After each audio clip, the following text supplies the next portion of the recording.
Federal government America के सामने एहतजाज करें, अमेरिका के साथ सफारती ताल्लुकात खत्म करें, तिजारती ताल्लुकात खत्म करें, वरना इसराइल का अगला हदफ पाकिस्तान है। ये मैं आज बताना चाहता हूं। ये नेतन्याहू, अगर मेरी बात पे किसी को शक है तो जो लिबरल्स हैं, वो जो मगरिब ज़्यादा लोग हैं, वो नेतन्याहू के स्टेटमेंट को तो सेकंड करें, जो कहता है कि इसराइल के लिए ईरान की तरह पाकिस्तान भी खतरा है। यानी वो पाकिस्तान के एटमी असासों की तरफ भी इसराइल की निगाह है। लिहाजा पाकिस्तान के तहफ़्फ़ुज़ के लिए भी ज़रूरी था कि पाकिस्तान का जो स्टैंड है वो अखलाकी और मोरल बुनियादों पर हो और गैरतमंदाना बावकार हो। लेकिन अभी तक बहुत अफसोस के साथ होम्योपैथिक 2 मज़म्मतों के अलावा जहां पर पाकिस्तान की पोजीशन है वो वाज़ेह नहीं है। वाज़ेह करने की फेडरल गवर्नमेंट को ज़रूरत है। असेंबली को तहलील करने वाला पंजाब का कोई किसी हल्के का नुमाइंदा कौन होता है? MLA कौन होता है? मैंने कौन होता है? वो जो कि हारा हुआ इंसान है, फॉर्म 47 पे भी नहीं जीत सका है। ऐसे बदबूदार लोग आके मेरे गिलगित बल्तिस्तान का फैसला करेंगे। हमने कभी बताया कि पंजाब के फलान हल्के के साथ ये करें, पंजाब के साथ वो करें? हमने कभी कहा है बलूचिस्तान के साथ ये करें वो करें? तुम होते कौन हो? किस अथॉरिटी के साथ यहाँ पर आए हैं? आप कौन होते हैं इस मैंडेट की तौहीन करें? अगर हमें इस रजीम से मुखालफत है, इस हाजी गुलबर से मुखालफत है, लेकिन हम ये समझते हैं कि अथॉरिटी इसके अलावा किसी के पास नहीं है, अगर कोई यहाँ पे शब खून मारेगा तो इसके जिम्मेदार हम सिर्फ इन हुक्मरानों को नहीं समझेंगे बल्कि इदारों को भी समझेंगे। और ये भी हम आज बतलाना चाहते हैं, जो यहाँ के अवाम और इदारों के दरमियान, स्टेट और अवाम के दरमियान, फेडरेशन और अवाम के दरमियान जो गैप्स पैदा हो गई हैं, तो इसी तरह की पॉलिटिकल इंजीनियरिंग की वजह से हो गई है। कल जो नारे लगाते थे और सैल्यूट करते थे, आज नारे नहीं लगा रहे। वजह क्या है? हमें अंडर एस्टिमेट किया गया, गिलगित बल्तिस्तान को जलील किया गया, गिलगित बल्तिस्तान के अवामी मैंडेट को, इस असेंबली की तौहीन हमेशा आके पंजाब से कोई हारा हुआ बंदा आके मेरा फैसला करेगा। होते कौन है? हम नहीं करने देंगे। फिर भी शौक है तो कर लें, देखा जाएगा। फिर सड़कों पे जो चीजें होंगी उसके जिम्मेदार ये वफाकी गवर्नमेंट होगी और इनके पुष्पनाही जो भी पुष्पनाही करें वो जिम्मेदार होंगे। अपोजिशन बाइकाट करके अपोजिशन ये बाहर निकली है। उसकी बुनियादी वजह यह है कि 2 घंटा होने को है, 2 घंटे में भी बजट इजलास पेश नहीं हो रहा है।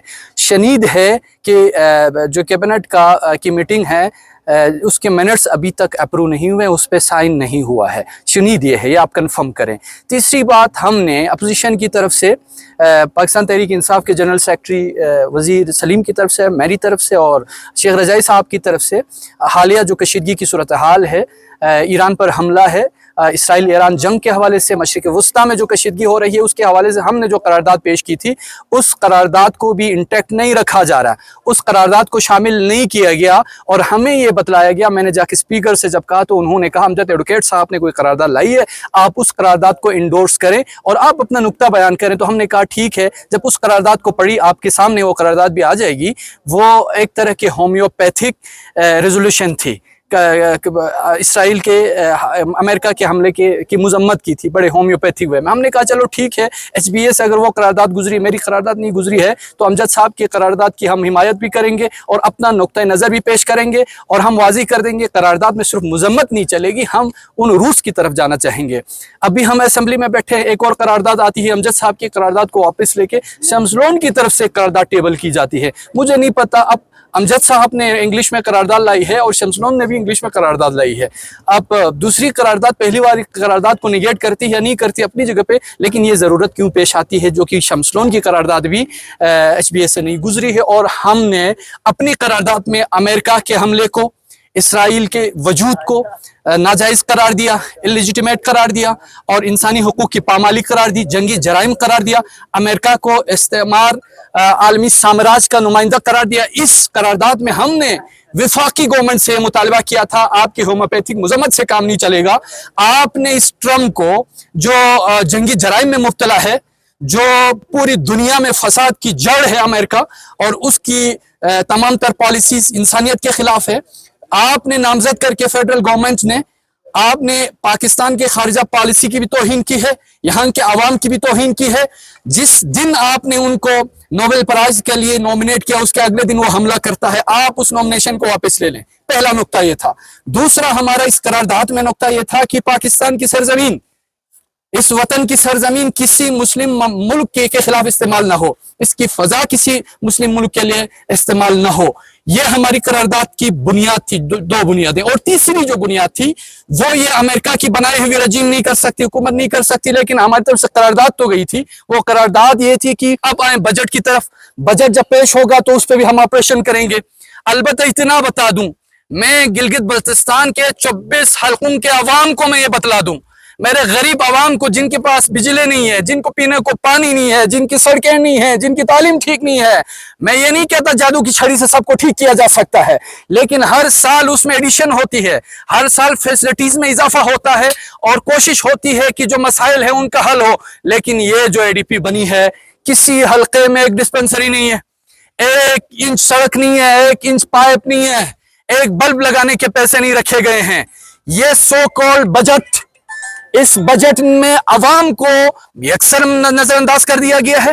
میں نے چیلنج بھی کیا، اب بھی کروں گا، اگر چوری چھپے کہیں پہ واردات ہوئی ہو تو ٹھیک، ورنہ تمام حلقوں کے 24 حلقوں کے عوام کو دیوار سے لگایا گیا ہے اور اندر نعرے بھی لگائیں گے کہ ہم نے بڑا آئیڈیل اور مثالی بجٹ پیش کیا ہے. اگر یہی مثالی اور آئیڈیل بجٹ ہے تو بہت افسوس ہے. مجھے شک ہوتا ہے کہیں ایسا تو نہیں ہے کہ جس طرح IMF کی ڈرافٹ پر وفاقی بجٹ بنا ہے، یہاں کا بجٹ بھی کہیں کسی آفس میں تو نہیں بنا ہے، کسی امریکہ کے کسی سہولتکار کے ذہن کا اختراع تو نہیں ہے. ورنہ یہاں پہ موجود آپ کے اراکین اسمبلی، خاص کر گورنمنٹ کے ممبران کو اعتماد میں لے کر بجٹ کی فارمیشن وہ ممبران کرتے ہیں جنہوں نے اپنے حلقے کو، عوام کے مسائل کو سامنے رکھتے ہوئے انہوں نے بجٹنگ کرنی ہوتی ہے. انتہائی شرمناک عمل ہے. تاریخ میں ہم یہ کبھی سوچ نہیں سکتے تھے کہ پاکستان کی حکومت جو لا الہ الا اللہ کی بنیاد پر جو ریاست بنی ہے، وہ ریاست ٹرمپ جیسے وار کرمنل کو، جو پوری دنیا میں جنگی جرائم میں مبتلا ہے، اس کو نوبل پرائز دینے کا مطلب آپ آگے سمجھیں کہ یہ وفاقی گورنمنٹ اور یہ حکومت کس حد تک گری ہوئی ہے، کن اخلاقی حدوں کو پامال کر چکی ہے.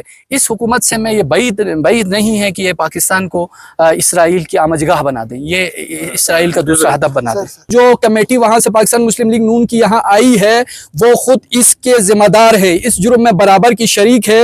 ان کو یہ شرم پہلے آنی چاہیے تھی، ابھی یہ شرم آ رہی ہے کہ آپ اس جرم کے شکار ہوئے ہیں. وہی کمیٹی ہمیں یہ بتائے، فیڈرل گورنمنٹ ہمیں یہ بتائے، فیڈرل گورنمنٹ میں پروجیکٹس کے تھرو فارورڈز کتنے ہیں؟ اس وقت 11% سے اوپر ہے. گلگت بلتستان میں پھر بھی 5-6% کے راؤنڈ اباؤٹ ہے.